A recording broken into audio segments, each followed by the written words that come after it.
తెలియకుండానే కొన్ని సిస్టమ్స్ ఉంటాయి.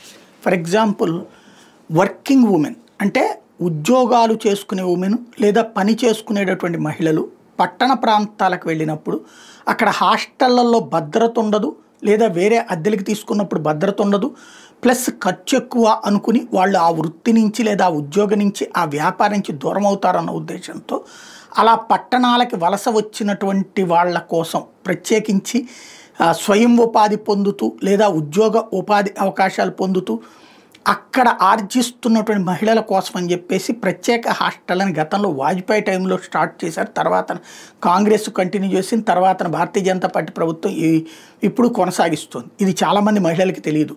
ప్రతి ఊళ్ళల్లో కూడా ఇట్లాంటి హాస్టల్స్ ఉంటాయి. అక్కడ అతి తక్కువ ఖర్చుతో భోజనము ఉండటానికి వసతి ఉంటుంది.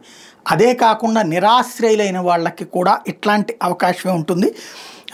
నిరాశ్రయులే కాదు, నిరాశ్రయులకు ఉండేటటువంటి సిస్టమే కాకుండా పని చేసుకునేటటువంటి వాళ్ళకు కూడా జాతీయ పట్టణ జీవనోపాధుల పథకం అంటే పల్లె ప్రాంతాల నుంచి వలస వచ్చి సిటీలలో ఉంటుంటారు కదా పని చేయడానికి, అలా వచ్చినటువంటి వాళ్ళ కోసం ఈ పథకం కింద ఒక్క విజయవాడ మున్సిపల్ కార్పొరేషన్లోనే 4 చోట్ల గెస్ట్ హౌసెస్ ఉన్నాయి.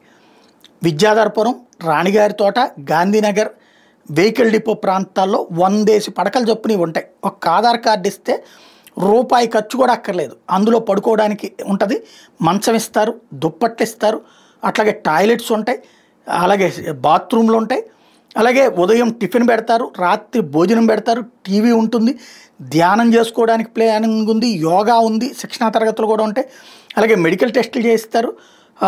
కాకపోతే రోజుల తరబడి అక్కడ ఉండటానికి వీలేదు.